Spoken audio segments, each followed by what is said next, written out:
আল্লাহ, মানে এত মিন মিন করে এত ক্ষীণ ক্ষীণ শব্দে ওমর ফারুক কথা বলতে লাগলেন যে রাসূল সাল্লাল্লাহু আলাইহি ওয়াসাল্লামের বুঝতে কষ্ট হচ্ছিল কথা। তখন তিনি বলতেন, ওমর আরেকটু জোরে বলো না। কি বললে বুঝলাম না, আরেকটু জোরে বলো। ওনারা এতটা ভয় পেয়েছিলেন এই আয়াত নাজিল হওয়ার পরে। তাহলে 2 নাম্বার ইনস্ট্রাকশন হচ্ছে মুরব্বী, শিক্ষক, উস্তাজ, ধর্মীয় গুরু, আধ্যাত্মিক নেতা, ইসলামী আন্দোলনের বড় নেতা, এরকম রেসপেক্টেড কারো সামনে উচ্চবাচ্য করে কথা বলা উচিত না। এটা আদবের খেলাফ, শিষ্টাচারের খেলাফ। আর আমরা বলেছি এই সূরাটা আমাদের শিষ্টাচার নিয়ে কথা বলে, সামাজিক রীতিনীতি, শিষ্টাচার, এটিকেটস নিয়ে কথা বলে।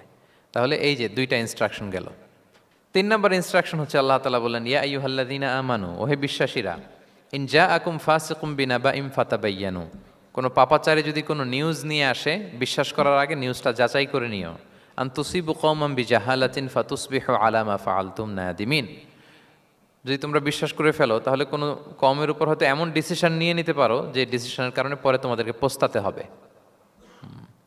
তাহলে 3 নাম্বার ইনস্ট্রাকশন হচ্ছে নিউজ একটা শুনলেই বিশ্বাস করা যাবে, এটাকে ভেরিফাই করতে হবে। কি করতে হবে? You have to verify and cross check the authenticity of the news. নিউজটা সঠিক কিনা আপনাকে ক্রস চেক করতে হবে, শুনলেই বিশ্বাস করা যাবে না। এটা বর্তমান সময়ের সাথে অনেক বেশি প্রাসঙ্গিক। এত হোক্স নিউজ এখন, এত এত রুমার্স, এত ফেক নিউজ সোশ্যাল মিডিয়াগুলোতে, ইভেন মেইন স্ট্রিম মিডিয়াও যা প্রচার করে সবই যে আপনি বিশ্বাস করতে পারবেন তাও না, ওইটাও একটু ক্রস চেক করে নিতে হবে। কারণ এদেরও কিছু প্রোপাগান্ডা থাকে আবার। হ্যাঁ, এরাও নিউজকে এমনভাবে অনেক সময় করে তাদের সুবিধার্থে। সো আপনার চোখ কান খোলা রেখে অনেকগুলো নিউজ একসাথে মিলিয়ে তারপরে বিশ্বাস করতে হবে। কিন্তু আমাদের সরল মনা অনেক ভাইদের যেটা হয়, ফেসবুকে একটা কিছু দেখেই আমরা মনে করি যেটা সঠিক, ফলে কি করি? শেয়ার দিয়ে ফেলি। কি করি? শেয়ার দেই।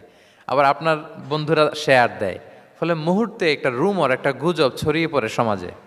কিন্তু আদতে এটার সাথে কোনো মিলই নাই বাস্তবতার। এরকম হয় কি হয় না বলেন তো?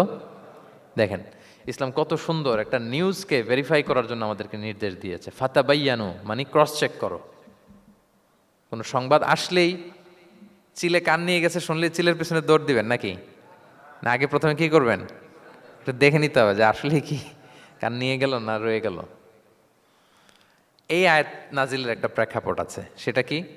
5ম হিজরিতে বনুল মুস্তালিকের যুদ্ধে যখন আল্লাহর হাবিব সাল্লাল্লাহু আলাইহি ওয়াসাল্লাম জয়লাভ করলেন, বনুল মুস্তালিকের সবাই মুসলিম হলো। রাসূল ইসলাম তাদেরকে দ্বীনের দাওয়াত শিখিয়ে বললেন, বছর শেষে তোমাদেরকে যাকাত পে করতে হবে, আর যাকাতের এই টাকা নেয়ার জন্য আমি একজনকে পাঠাবো বছর শেষে। তো বছর শেষে তিনি বনুল মুস্তালিকের যে লিডার হারিস ইবনে মিরারের কাছে